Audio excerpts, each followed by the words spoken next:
tardes, amigos. Bienvenidos a la emisión estelar del Comercio TV. Aquí lo más destacado del día.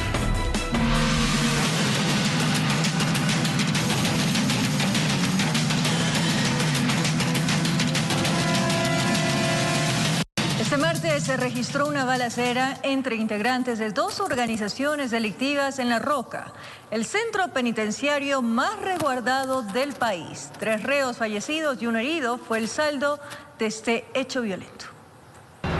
Ocurrió a las 14 horas y las primeras fotografías se hacían virales en redes sociales. En ellas se observa una persona privada de la libertad sin vida, afuera de su celda y en el patio de la cárcel conocida como La Roca en Guayaquil. Era uno de los 3 fallecidos que dejó un cruce de disparos que se registró supuestamente entre 2 grupos delictivos. Asimismo, uno resultó herido y fue trasladado en una ambulancia hasta una casa de salud. Los fallecidos registraban antecedentes por diferentes delitos, unos por asociación ilícita y otros por asesinato, y pertenecían a procesos que fueron abiertos en La Tacunga y Manabí. Y ante muchos rumores, el SNAI se pronunciaba en un comunicado indicando que el interno Germán Cáceres ha sido puesto a buen recaudo y que esta cartera de Estado mantendrá coordinación permanente con las entidades competentes para reforzar el control al interior del recinto penitenciario. Así se confirmaba que Cáceres no estaba herido ni en la lista de los fallecidos de la balacera, que se registró en el Centro de Privación de Libertad, el mismo al que se refirió el presidente de la República, Guillermo Lasso, hace tan solo un mes en un tuit, que en el lugar se iban a instalar body scan rayos X en el filtro de acceso. Asimismo, aquel día redactó que en la cruzada por la seguridad, las cárceles responden al Estado y no a las mafias. Pero en esa ocasión decomisaron 2 pistolas marcas Glock, además de 3 alimentadoras de 19 y 30 cartuchos y otra para una subametralladora. A uno cuando entra a la visita lo revisan hasta el último, entonces las armas, todo lo que pasan, lo pasan los mismos aquí, las mismas personas que trabajan aquí en el centro penitenciario. Y nuevamente salta la pregunta, ¿por dónde ingresaron? ¿Quién permitió que en la cárcel más vigilada y según el gobierno la más segura, algunos líderes de bandas narcocriminales ya contaban con armas, municiones y este martes 4 de abril hayan matado a 3 reclusos? Informó Charlie Pisa. En la zona de Tumbaco, sujetos en vehículos de alta gama asaltaron a los habitantes de un conjunto familiar. 12 serían los delincuentes que con armas se apoderaron de artículos de valor.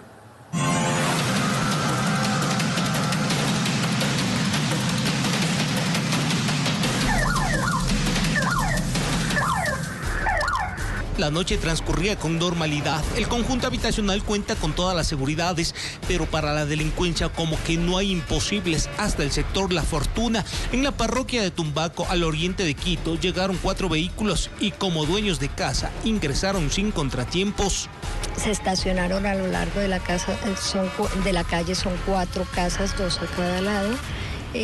Y se fueron a cada casa, rompieron los vidrios de las puertas de ingreso.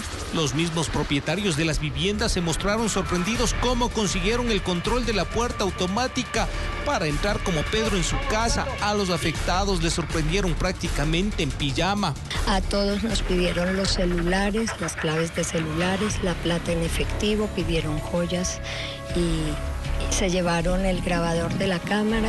Vulneraron las seguridades, de lo que se observa en los videos, vulneran las seguridades. Fueron 4 vehículos de alta gama, una camioneta y 3 tipo 4x4, en los que llegaron los invitados que, según el relato de las personas, estaban armados y buscaban artículos de valor.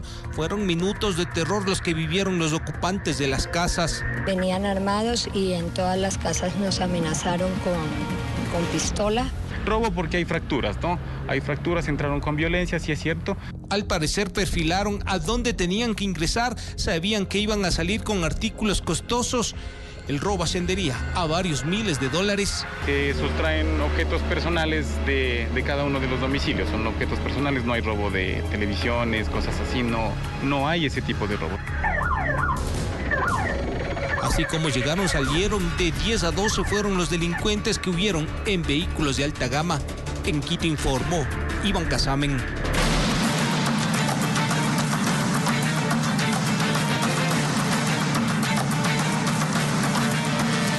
En el centro de Quito Quito fueron detenidos 2 sujetos acusados del presunto delito de tentativa de asesinato. Tras verificar los antecedentes, los individuos fueron capturados en diciembre del año pasado junto al Gordo Lucho.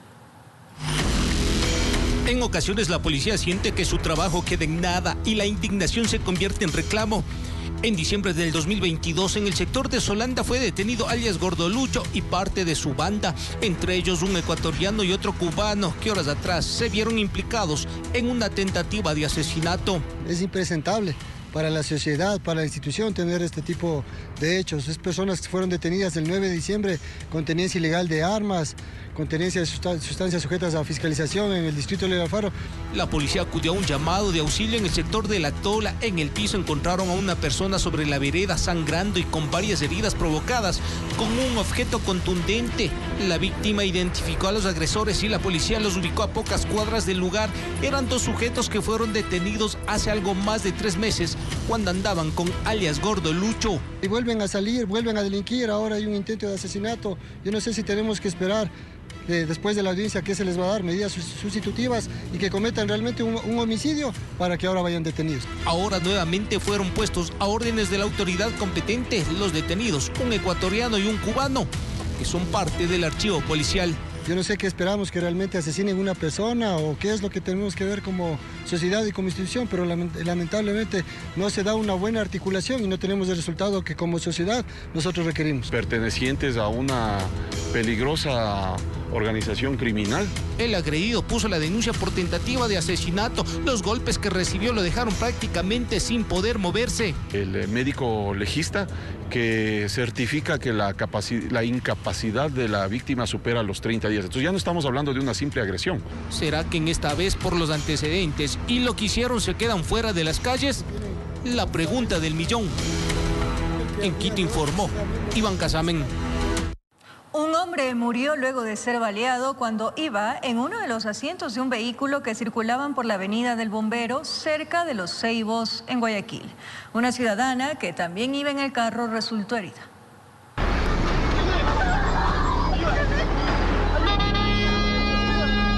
Era el momento cuando muchos querían ayudar al ciudadano que aún tenía signos vitales. Los disparos que recibió el carro fueron en el vidrio posterior izquierdo. Por el otro lado solo se registraban escenas de desesperación y miedo. Una mujer que también iba en el automotor fue alcanzada por los proyectiles.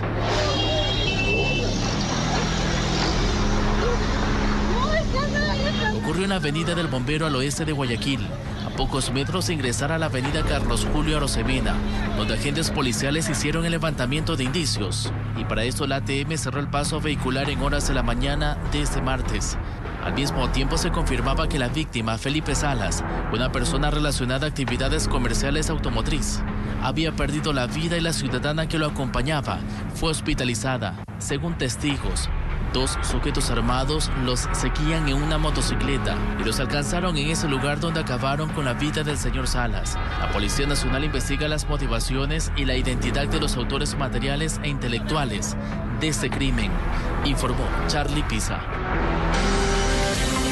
Unas 30.000 personas están aisladas en Cotopaxi. Al menos 14 recintos se han visto afectados por la acrecentada de los ríos.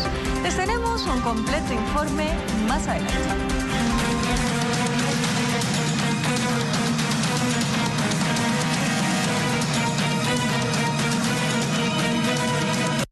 En el centro de Quito, una trabajadora sexual fue asesinada por un cliente que contrató sus servicios. El sospechoso fue detenido y el hostal clausurado por las autoridades de control municipal. Está muerta, ¿ves? Un tipo acaba de asesinarla. Flor ofrecía sus servicios en los alrededores de la Plaza del Teatro Centro de Quito. De pronto a la esquina donde enganchaba a sus clientes llegó un joven que solicitó sus servicios sexuales. Como era su trabajo, no se negó. Juntos se trasladaron hasta el hostal ubicado a pocos metros sin imaginarse que el fantasma de la muerte caminaba de su mano. Algunos usuarios de este hostal habían escuchado gritos y signos de violencia en una de las habitaciones. Las caricias compradas, los abrazos obligados, los besos prohibidos de pronto se convirtieron en insultos y agresiones. Al parecer el sujeto le reclamó por un celular extraviado días atrás y se armó el escándalo. No se encontró ninguna arma. Presuntamente habría provocado la asfixia de la víctima. Los paramédicos confirmaron que no tenía signos vitales. La voz que asesinaron a la colombiana se regó como pólvora. Varias mujeres que trabajan en la misma calle llegaron.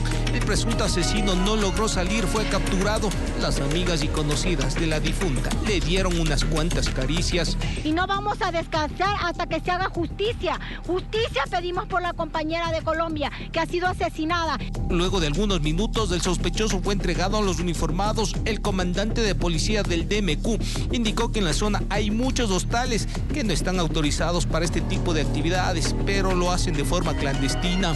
Lo que pedimos a las autoridades es que se cumpla la ley, es que se clausure de manera definitiva ese local. El pedido se concretó cerca del mediodía. Autoridades de control municipal procedieron a la clausura de las instalaciones. El hostal funcionaba aparentemente sin los permisos correspondientes. Estas incivilidades generan inseguridad. Si nosotros no controlamos estas incivilidades, tenemos los resultados que tenemos ahora. Pero este no sería el único sitio. Existirían más hostales que alquilan sus instalaciones para que ejerzan el trabajo sexual. En Quito informó Iván Casamen. Un ataque al estilo sicariato dejó 3 muertos y 2 heridos en Manta, provincia de Manabí. Los sicarios usaron 2 fusiles y una pistola para acribillarlos. Las armas y el auto utilizado para el triple crimen fueron encontrados por la Policía Nacional. 3 personas fallecidas y otras 2 heridas dejó un ataque al estilo sicariato en Manta, provincia de Manabí. Con fusiles les descargaron más de 30 disparos. Al arribar al punto se evidencia que son 3 personas, 2 traslados en nuestras ambulancias con heridas de moderada a severa intensidad. Las víctimas iban a bordo de un vehículo después de haber salido de una audiencia en el VC. 4 cuadras más adelante los acribillaron. En el interior de ese vehículo estaban sujetos, al parecer extranjeros, que con armas realizan las detonaciones en contra de las personas que fallecieron y de las personas que se encuentran heridas. Entre las personas fallecidas está Pablo Alfonso Castro Macías, quien tenía menos de un mes de haber sido detenido por el delito de robo de vehículos. También está su abogado José Ruales y la joven Yacio Lirio, además de un hombre y una mujer que resultaron heridas. No estaban en una audiencia por un vehículo robado. Asimismo, los análisis que hemos efectuado pues dentro de los sistemas efectivamente determinan que uno de ellos pues tendría antecedentes por ocultación de cosas robadas, vehículos robados, entre otros delitos. Tras el ataque, los sicarios abandonaron el vehículo en el que se movilizaban. 2 fusiles y una pistola recuperó la policía. Encontramos en el interior del vehículo 2 fusiles calibre 223 y una pistola calibre 9 milímetros que posterior al trabajo técnico de criminalística pues se determinará si estos indicios asociativos tienen relación con los hechos violentos ocurridos en los últimos días. Con cámaras de Eduardo García desde la provincia de Manabí, informó Wendy Delgado. 2 personas fueron acribilladas al estilo sicariato en el cantón La Libertad. El hecho se registró cuando 4 personas se movilizaban en un auto y en un semáforo los sicarios los alcanzaron y les dispararon. Aproximadamente a las 19:45 de este lunes, una balacera dejó como resultado 2 personas fallecidas. Las víctimas se movilizaban en un auto en la avenida Eleodoro Solórzano del cantón La Libertad. La luz roja del semáforo hizo que detengan la marcha. Los sicarios los alcanzaron y dispararon contra los 4 ocupantes del automóvil. La persona estaba fallecida en la parte de atrás y adelante había 2. El conductor y el acompañante estaban heridos los 2. Sentada a la altura del volante es la que recibe los primeros impactos. Al parecer era la persona a la que estaba dirigida el ataque. Las víctimas fueron auxiliadas. En el mismo auto los llevaron hasta una clínica cercana, pero en el trayecto uno de ellos falleció. La otra víctima pudo ingresar a la clínica, pero a los pocos minutos confirmaron su deceso. 2 personas se encuentran heridas al interior de aquí de la clínica y uno está simplemente golpeado la cabeza, no tiene impactos de bala. Los fallecidos fueron identificados como Jimmy Villaprado Barcia, de 50 años, y Davison Darío González de Los Ángeles, de 22. La policía añadió que el vehículo en el que se movilizaban los gatilleros fue encontrado cerca del autódromo, abandonado en una zanja. El auto estaba reportado como robado. Aparentemente los causantes se habían estado movilizando en un automóvil Cherry color blanco, los mismos que salen a la fuga. Al momento el vehículo lo encontramos a la altura del autódromo, está ensanjado ese carro. Las personas se dan a la fuga. Tenemos indicios balísticos dentro del vehículo. Este vehículo había sido robado en la ciudad de Guayaquil. Desde la provincia de Santa Elena, informó Darwin Villao. Un plazo de 72 horas se da a los acusadores para que se singularicen las pruebas en el juicio político contra el presidente de la República, Guillermo Lasso.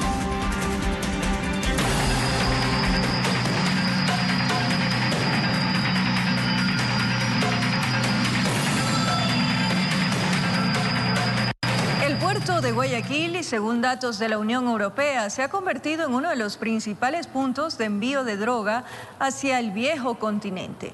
La ruta Guayaquil-Amberes fue catalogada como uno de los circuitos de mayor riesgo y las autoridades belgas ya han emprendido acciones para contener esta problemática.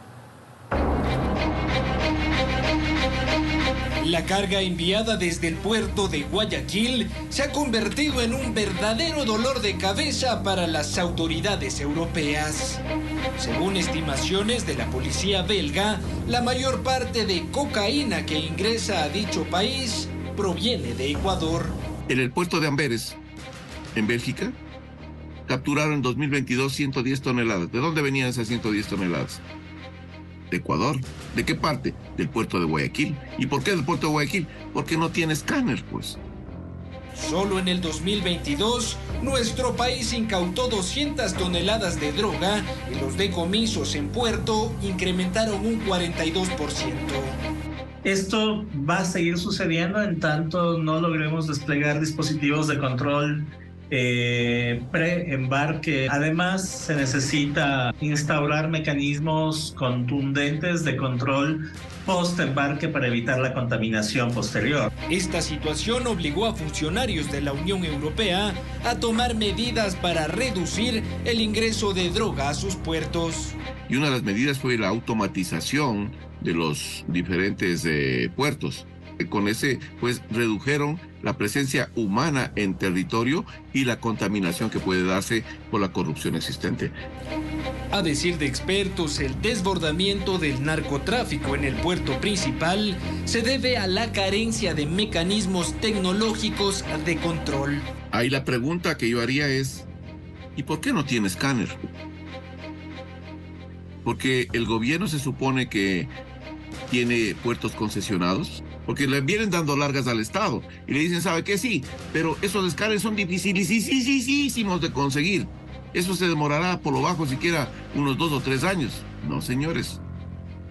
Ante esta situación, analistas creen imprescindible cambiar las condiciones de vigilancia para evitar afectaciones económicas sobre los productos ecuatorianos. Tiene un efecto de encarecimiento de costos, tiene un efecto de volver más complejos los procesos de exportación. Informó Álvaro Terán.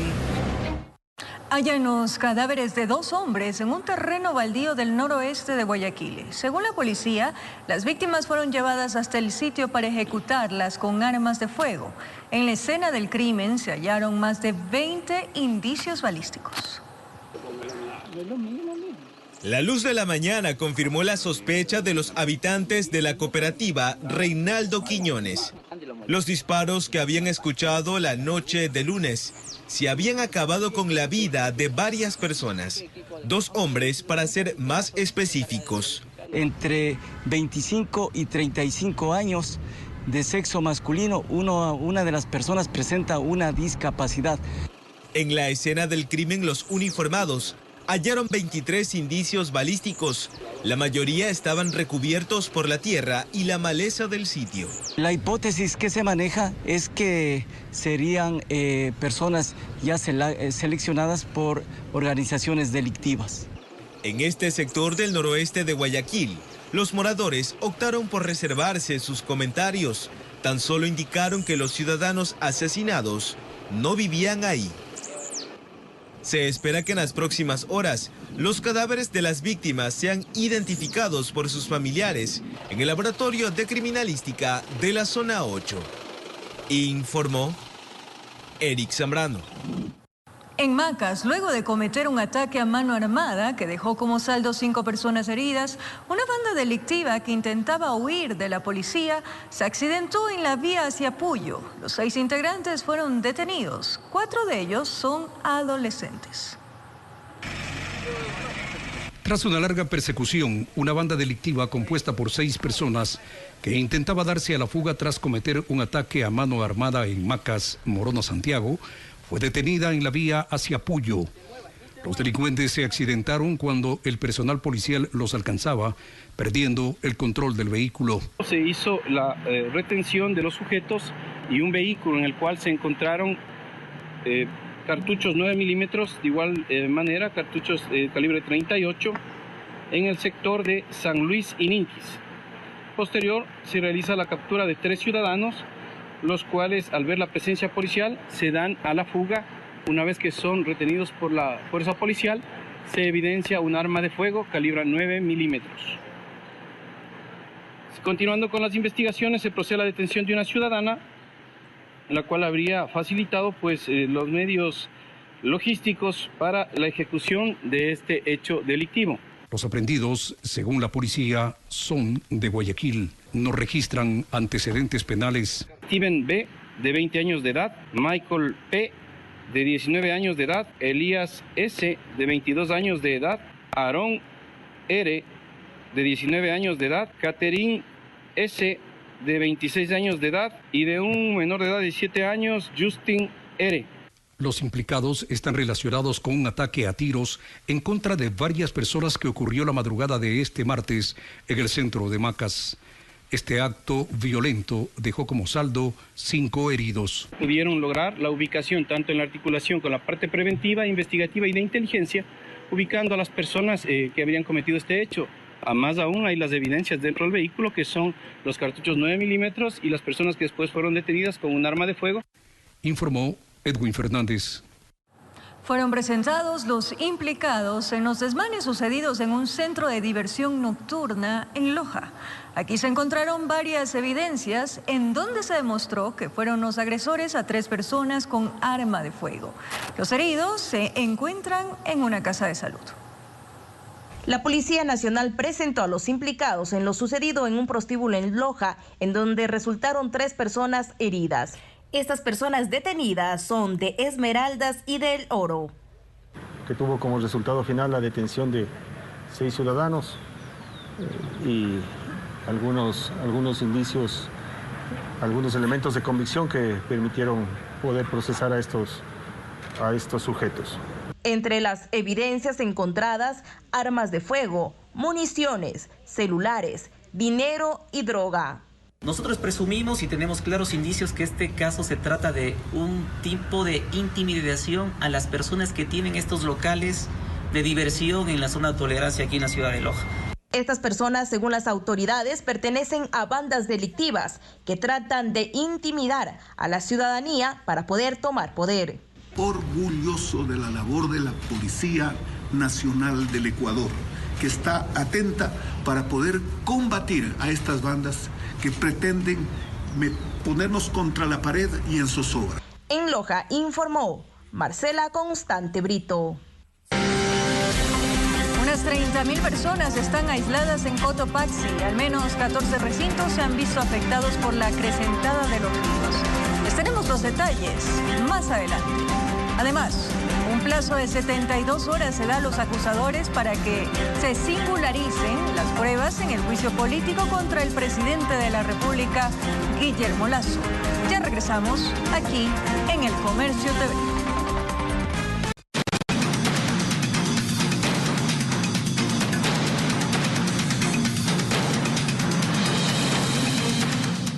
Unas 30.000 personas están aisladas en Cotopaxi. Al menos 14 recintos se han visto afectados por la acrecentada de los ríos que se llevaron puentes. Las pérdidas son millonarias. Pangua, provincia de Cotopaxi. La situación es grave, dicen quienes viven por la zona. Los aguaceros no se detienen. Esta es la cocina de mi suegra, vea. Mire el agua cómo está hasta adentro, mire. Hay poblados enteros que están incomunicados y moradores que desesperados deben ingeniárselas para cruzar esos tramos. Corren el riesgo de morir en el intento o perder sus pertenencias. Cuidado, empujando suave. Cruzar una motocicleta por un puente improvisado de palos. O peor aún, cruzar un camión. Es parte de lo que deben hacer, porque puentes no hay y no se sabe hasta cuándo. Cotopaxi tiene 15 puentes menos. Tenemos alrededor de 1,5 millones más los recursos del IVA. Estamos hablando de 1.800.000 para paliar al menos los 3 más importantes. El resto de estructuras deberán esperar para ser construidos. Hay recintos completos que están aislados. Pangua tiene alrededor de unos 30.000 habitantes en esta zona que están aislados. Los otros de la parte alta de la misma manera, porque aparte de la ida de los puentes, tenemos... se fueron las mesas de la carretera. Las pérdidas son millonarias. Los cultivos se han ido con la fuerza de la naturaleza y animales domésticos. Nadie devolverá esa inversión. Y ha perdido lo que es cosecha de cacao, cosecha de verde. No puede sacar, ha perdido lo que es también la hierba, el potrero del ganadito que ella tiene. Los niños no pueden llegar a las escuelas, tampoco quienes necesitan atención médica a los centros de salud. Piden que se declare a esa provincia en emergencia. Estamos incomunicados con el subtrópico. Tenemos que darnos la vuelta para llegar a los cantones de Pangua por la provincia de Los Ríos. Imagínense la vuelta que nos toca dar 4 o 6 horas. La vía 2 de noviembre, corazón. No hay paso. Informó Marilyn Jaramillo. Una de las sobrevivientes de la tragedia de Alausí cuenta el momento de horror que pasaron, además del abandono de los hogares que siguen en peligro por nuevos deslizamientos. Vecinos, sigue tronando ahí, salgan, por favor, salgan, está tronando arriba, salgan. Fue el último mensaje de alerta antes que la montaña los sepultara.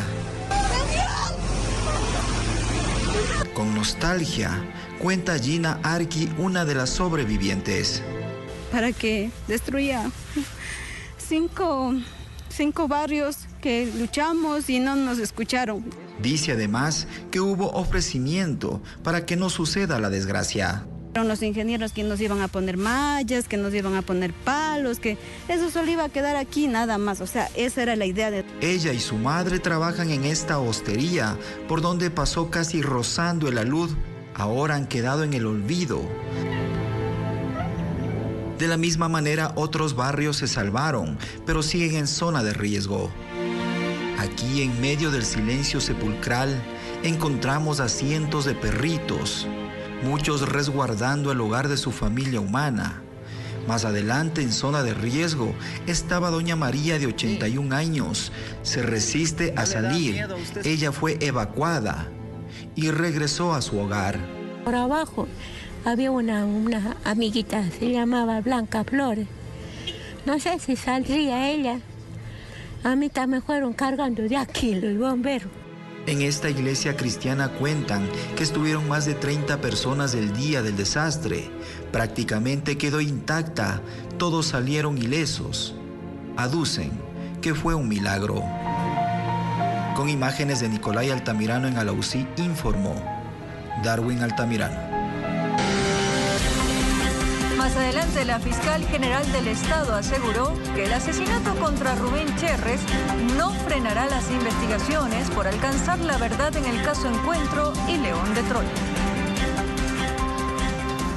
La problemática del porte de armas de fuego por parte de la sociedad civil pone en la palestra también a las armas de fogueo. Expertos opinan que para estas no se necesitará ningún permiso. Según los entendidos, un arma de fogueo está entendida de la siguiente manera. Llaman armas falsas o de fogueo. En ese sentido, la pregunta es, ¿esta arma falsa similar a una de fuego, pero que no es posible llevarla? Bueno, un arma de fuego en teoría no necesita permiso para portar porque es de fogueo. Solo las armas de fuego que pueden causar la muerte, esas sí son las que se debe obtener un permiso en el Comando Conjunto de las Fuerzas Armadas. Con esta idea comparte también el experto en seguridad y coronel en servicio pasivo, Mario Pazmiño. De ahí que cree que en el reglamento debería especificarse qué sucede con estos artefactos. Eso debería estar especificado si ese tipo de arma puede causar una lesión. Inmediatamente debería de chequearse dentro de las armas que van a ser utilizadas para porte de armas. Según Pazmiño, lo único que se estipula actualmente son permisos para algunas armas de fuego. Específicamente definidas como porte de armas, el permiso es armas de 9 milímetros, 38, 22, revólveres, pistolas y carabinas. Sin embargo, conocidos por varios ciudadanos, es que algunas armas de fogueo sí causan lesiones. En ese caso, pese a no necesitar permiso, dicen los entendidos, sí se... Agravante de que es portando un arma, aunque no es de fuego, pero es de fogueo, es un agravante. En derecho y sin reglamento, la cosa se complica todavía más. Señalan que no es lo mismo que un delincuente sea atrapado con un arma de fogueo que alguien que no se dedica a cometer ilícitos. Porque sirve para intimidar, sirve para asaltar. En cambio, el civil, el agente de bien, si carga un arma de fogueo, se sobreentiende que es para hacer su defensa ante un posible ataque de la delincuencia. Y bajo estas lógicas señalan los expertos que deberá ser la autoridad la que tome la última palabra. Informó Javier Rosero. Un plazo de 72 horas se da a los acusadores para que singularicen las pruebas en el juicio político contra el presidente de la República, Guillermo Lasso. El presidente de la República, Guillermo Lasso, aún no recibe la notificación del juicio político en su contra. Esto debido a que la Comisión de Fiscalización dio 72 horas a los proponentes del juicio para que singularicen las pruebas, debido a que en un inicio la acusación se dio por los delitos de concusión y peculado, pero la Corte Constitucional solo admitió el proceso por el supuesto peculado en Flopec y Amazonas Tanker, algo que es cuestionado por los acusadores. Y ahí se está empezando a vulnerar el debido proceso porque recordemos lo que dice la Ley Orgánica de la Función Legislativa. Existen 10 días para las pruebas de cargo y de descargo y la Comisión de Fiscalización no puede actuar como si fuese un juzgado penal, civil o constitucional. La asambleísta Viviana Veloz señalaba de que este plazo de 72 horas no debería darse, sino que debería hacerse en 10 días de la prueba. En lo absoluto, mire usted que para que el señor presidente pueda responder a las acusaciones y solicitar prueba, como le corresponde tanto a él como a la comisión que le corresponde de oficio, tiene que saber sobre qué hechos y sobre qué pruebas van a tener que pronunciarse. Hasta que aquella delimitación no ocurra, no puede empezar a decurrir el plazo para que el señor presidente se defienda. En la Comisión de Fiscalización se asegura que en cuanto se realice este trámite, el primer mandatario será notificado sin importar que esto pueda darse en días de feriado. Y luego de que se notifique al presidente y a los asambleístas, al siguiente día empieza a correr los 10 días plazo para que puedan presentar la contestación en el caso del presidente y los asambleístas solicitantes para que presenten sus pruebas de cargo. Mientras tanto, ya se analizan nombres de a quienes se llamará a comparecer. Uno de ellos será el Contralor General del Estado. Su exposición será clave en este proceso, debido a que el juicio político contra el primer mandatario gira en torno a un informe emitido por esta entidad sobre un contrato con Amazonas Tanker, que habría sido perjudicial para el Estado, cosa que se habría advertido en el año 2021, pero que los contratos continuaron. Informó Valeria Navarro. El Gabinete de Salud replanteó los procesos de compras y entregas de medicamentos en el sistema público. Por otra parte, también se manifestó que se repotenciarán casas de salud en las Islas Galápagos. Durante el Gabinete de Salud se llegó a un acuerdo para la creación de un Comité Técnico Nacional para la Gestión de Enfermedades Raras. Entre otros factores, se anunció la compra de ambulancias. Hemos firmado ya los contratos de inicio y fabricación de 120 ambulancias 4x2 de soporte vital avanzado y 21 ambulancias 4x4 de soporte vital avanzado.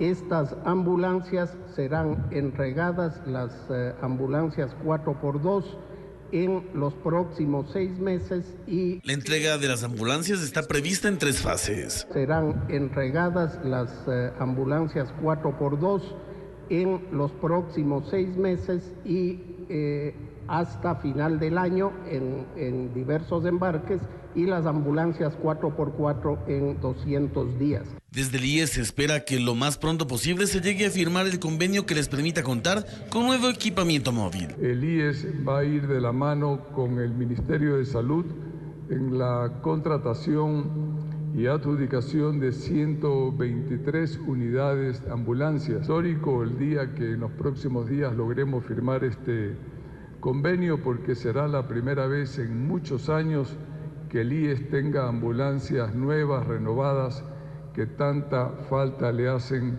al país. Otro de los anuncios fue la contratación de una auditoría médica para que a partir de enero de 2023 todos los contratos y derivaciones sean auditados de manera automática. Puntualmente en el Hospital Andrade Marín de la ciudad de Quito tenemos un abastecimiento de medicinas del 84%, una cifra bastante importante. Quisiéramos seguir mejorando. Informó Javier Rosero. En las noticias del mundo, Donald Trump se declaró inocente de 34 cargos por supuestos delitos graves de falsificación de registros empresariales. ¿Qué proceso se viene para el exmandatario de los Estados Unidos?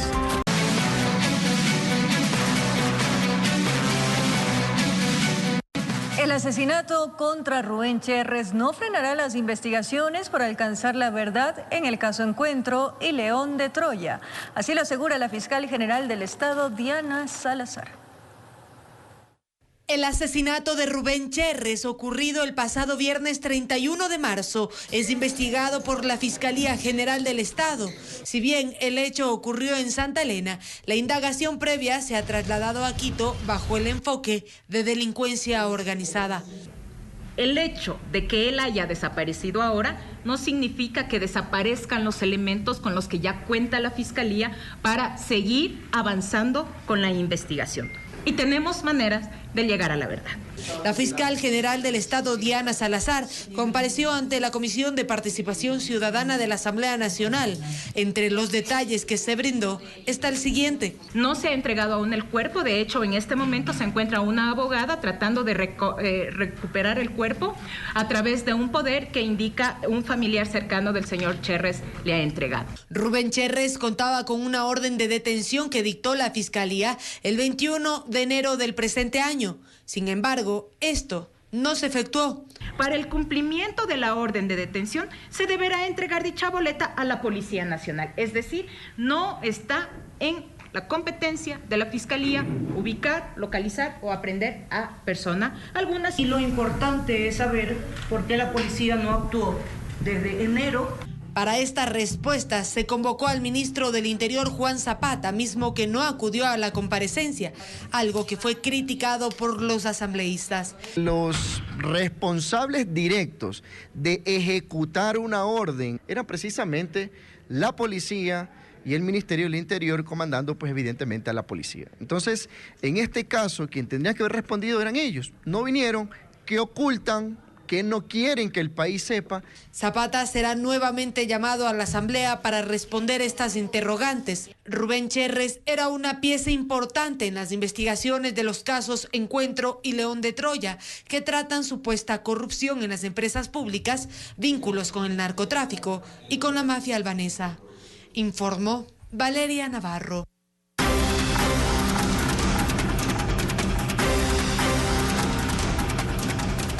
Lo más destacado del acontecer internacional: Donald Trump se declaró inocente de 34 cargos por supuestos delitos graves de falsificación de registros empresariales. Si bien el exmandatario de los Estados Unidos quedó en libertad luego de la audiencia, se alista para enfrentar un juicio en el 2024. Fue en horas de la tarde cuando el expresidente de los Estados Unidos, Donald Trump, así llegaba a la Fiscalía de Manhattan, en Nueva York, para que le lean los cargos por los que fue imputado, convirtiéndose en un día histórico, pues Trump se convierte así en el primer presidente estadounidense en su caso retirado en comparecer ante un juez. Pero en esta jornada, y como muchos analistas veían venir, el expresidente se declaró inocente de la treintena de cargos que le fueron imputados por falsificar documentos para encubrir pagos que incluyen un soborno a una actriz porno con quien mantuvo una relación extramarital 10 años antes, pago con el que se pretendía evitar escándalos que salpicaran la campaña electoral de 2016. Según el fiscal del caso, la gravedad la marca el hecho que a través de este delito se encubrió otro, pues el expresidente habría sido parte de un esquema de pagos ilegales para suprimir información negativa. Lo hizo para encubrir crímenes relacionados a la elección de 2016. Las declaraciones falsas violaron la ley estadounidense. Hizo declaraciones falsas sobre sus pagos. Hemos acusado falsedades en registros de negocios, violaciones al secreto federal bancario y violaciones a leyes fiscales.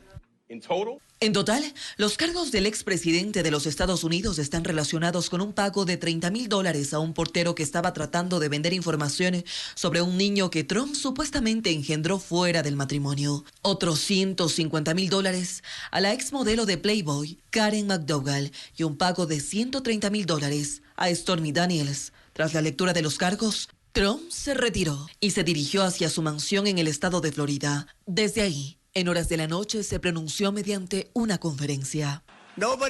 Nunca pensé que algo así podría ocurrir en Estados Unidos. El único delito que he cometido fue defender nuestra nación de aquellos que intentan destruirla. El exmandatario, que técnicamente estará bajo custodia, deberá someterse al trámite habitual para un imputado, como la toma de huellas dactilares y de fotografías para la ficha judicial. Lo cierto es que la noticia ocurre 6 años después y en plena campaña electoral para conseguir la nominación del Partido Republicano para las elecciones de 2024. Y en medio de ello, el magnate de 76 años denuncia que es víctima de una cacería de brujas. Ahora Trump quedó en libertad, pero se espera sea juzgado el próximo año y los cargos por los cuales es acusado podría conllevar a una sentencia máxima de más de 100 años de prisión, según la ley de Nueva York.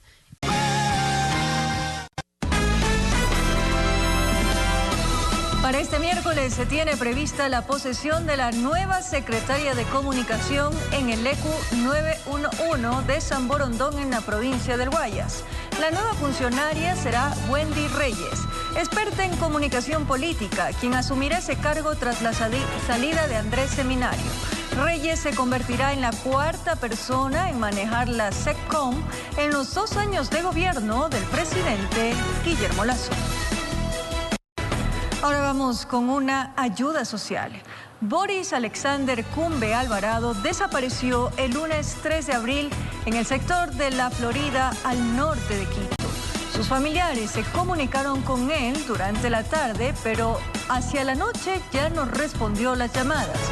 Si usted lo identifica, ahí dejamos la fotografía, y sabe algo de su paradero, por favor comuníquese a los siguientes teléfonos: 098-717-5934, al 099-9208-364 o al número de la Policía Nacional 1-800-335-486. Gracias desde ya por su oración. Y con esto nos despedimos, amigos. Gracias por su compañía, cariño, pero sobre todo esa fiel sintonía. Un abrazo grande.